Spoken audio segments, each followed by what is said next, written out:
Hey guys, எல்லாரும் எப்படி இருக்கீங்க? குக்கிங் கில்லாடிஸ் வீடியோ பார்க்க வந்ததுக்கு நன்றி. இது வரைக்கும் நீங்கள் எங்கள் சேனலை சப்ஸ்கிரைப் பண்ணலன்னா கண்டிப்பாக பண்ணுங்கள். அப்படியே இந்த பெல் ஐக்கானையும் ப்ரெஸ் பண்ணிவிடுங்க. அப்போ தான் நாங்கள் வீடியோஸ் அப்லோட் பண்ண உடனேயே உங்களுக்கு நோட்டிஃபிகேஷன் வரும். ஒரு நான்வெஜ் கிரேவி வீட்டில் பண்ணி சூப்பராக சாப்பிடணுன்னு ஆசையாக இருக்குது. பட் டைம் இல்லைன்னா கொஞ்சம் சோம்பேறித்தனமாக இருக்குது. அப்படி தானே? அப்படின்னா இந்த கிரேவி உங்களுக்கு ரொம்ப பர்ஃபெக்டான ஃபிட்டாக இருக்கும். சிக்கனில் யார் வேணால் பண்ணக்கூடிய ஒரு சூப்பரான கிரேவி தான் இன்றைக்கி பார்க்க போகிறோம். என்னென்ன தேவைன்னு பார்த்துடலாம். இதோட அளவு எல்லாமே டிஸ்கிரிப்ஷன் பாக்ஸில் இருக்குது. 1/2 கிலோ சிக்கன். இங்கே நான் சொல்கிற எல்லா அளவுமே 1/2 கிலோ சிக்கனுக்கு எவ்வளோ போடலாங்கிற மாதிரி தான் சொல்கிறேன். சோம்பு ஒரு 1.5 டீஸ்பூன் எடுத்துக்கோங்க. பட்டை ஒரு 1.5 இன்ச்சுக்கு பட்டை. வதக்கிறதுக்கு ஒரு 2 மீடியம் சைஸ் பெரிய வெங்காயமாக எடுத்துக்கோங்க. வெங்காயமும் தக்காளியும் தான் இந்த கிரேவிக்கு பாடி தருது, அதனால அது கொஞ்சம் ஜாஸ்தியாகவே எடுத்துக்கலாம். ஒரு மீடியம் சைஸ் தக்காளி நறுக்கி எடுத்து வச்சுக்கலாம். கருவேப்பிலை, கொத்தமல்லி. கருவேப்பிலை வதக்கிறப்பவே போடுவோம், கொத்தமல்லி கடைசியாக நம்ம அலங்காரத்துக்கு போட்டுக்கலாம். பொடியில் நிறையா தேவைப்படாது, கொஞ்சமாக தான் எடுத்துக்க போகிறோம். குழம்பு மிளகாத்தூள் ஒரு 1.5 டீஸ்பூன் எடுத்துக்கோங்க. மஞ்சத்தூள் ஒரு 1/4 டீஸ்பூன். மிளகுத்தூள் ஒரு டேபிள் ஸ்பூன் அளவுக்கு எடுத்துக்கலாம். அது நம்ம காரத்துக்கு ஏற்ற மாதிரி அட்ஜஸ்ட் பண்ணிக்கலாம். அதோட தேவையான அளவு உப்பு, ஒரு டேபிள் ஸ்பூன் இஞ்சி பூண்டு பேஸ்ட்டு, பொரிக்கிறதுக்கு எண்ணெய். இப்போ இந்த குவிக் ரெசிபி எப்படி பண்ணுறதுன்னு பார்த்துடலாம். கடாயை சூடு பண்ணிவிட்டு ஒரு குழிக்கரண்டி அளவுக்கு எண்ணெய் ஊற்றி அதுவும் நல்லா சூடானதுக்கப்புறமா பட்டையும் சோம்பும் போட்டு பொரிச்சு எடுக்கலாம். அது பொரிஞ்சதுக்கப்புறமா நம்மளோட வெங்காயத்தை போட வேண்டியது தான்.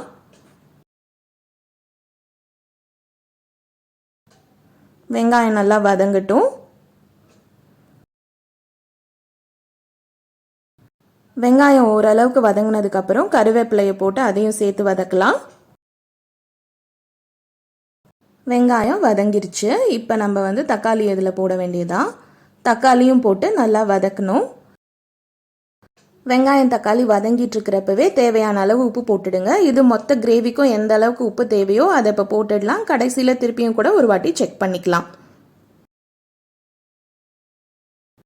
வெங்காயமும் தக்காளியும் நல்லா வதங்கிடுச்சு. இப்போ நம்ம இஞ்சி பூண்டு பேஸ்ட்டை ஆட் பண்ணி சேர்த்து போட்டு நல்லா வதக்கலாம்.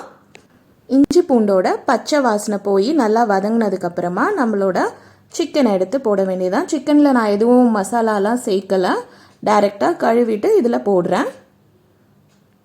நல்லா சிக்கனோட சேர்ந்து வதங்கிட்டு இருக்கிறப்பவே பொடியெல்லாம் போட்டுடலாம். மஞ்சத்தூள் போட்டாச்சு, குழம்பு மிளகாத்தூள் போட்டுடலாம். எல்லாத்தையுமே போட்டு ஒரு வதக்கிடலாம். மிளகுத்தூள் நம்ம இப்போ ஆட் பண்ண போகிறதில்ல, கடைசியாக தான் ஆட் பண்ணுவோம்.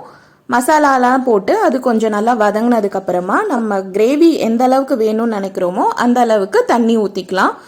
ஒரு சின்ன டம்ளர் அளவு தண்ணி ஊற்றினோன்னா கரெக்டாக இருக்கும். ஏன்னா சிக்கன்லேருந்தும் தண்ணி வெந்து வரப்போ நல்லா வரும். அதனால ரொம்பவும் தண்ணி ஊற்ற வேண்டாம், அதுக்குன்னு ரொம்ப கம்மியாகவும் இருக்கிற மாதிரி வேண்டாம். ஒரு டம்ளர் தண்ணி ஊற்றிட்டு அந்த மசாலாவை மூடி நம்ம சிக்கன் வேகிற வரைக்கும் வைக்க போகிறோம். சிக்கன் நல்லா வெந்துருச்சு. சிக்கனை கட் பண்ணுறப்ப அது ஈஸியாக கட் ஆகணும். அதே நேரத்தில் அது கொஞ்சம் நல்லா வெள்ளையாகவும் இருக்கணும். அதுதான் கரெக்டான ஸ்டேஜ் சிக்கன் வெந்துருச்சுங்கிறதுக்கு. நல்லா சிக்கன் வெந்ததுக்கப்புறமா ஒரு 1.5 டீஸ்பூன் அளவுக்கு மிளகுத்தூள் போடுறோம். இது நம்மளோட காரத்துக்கு ஏற்ற மாதிரி தான், கூட குறைச்ச கூட போட்டுக்கலாம். போட்டுட்டு அதையும் சேர்த்து மிக்ஸ் பண்ண போகிறோம். இப்போ இந்த மசாலாவை ஒரு செமி கிரேவி அளவுக்கு சுருங்கிறதுக்கு விட போகிறோம். இதுதான் சூப்பரான இன்ஸ்டன்ட் சிக்கன் கிரேவி. நீங்களும் பண்ணி பாருங்கள். சப்பாத்தி, இட்லி, சாதம் எல்லாத்துக்குமே இது செம்ம சைட் டிஷ்ஷாக இருக்கும். மெயின் டிஷ்ஷாக கூட நம்ம யூஸ் பண்ணிக்கலாம். உங்களுக்கு இது பிடிச்சிருக்கும்னு நம்புகிறோம். தேங்க்ஸ் ஃபார் வாட்சிங் குக்கிங் கில்லாடிஸ். எங்களோட இன்ஸ்டாகிராம் பேஜ் ஃபாலோ பண்ணுங்கள். எங்களோட வீடியோஸ் எல்லாமே லைக், ஷேர் அண்ட் கமெண்ட் பண்ணுங்கள்.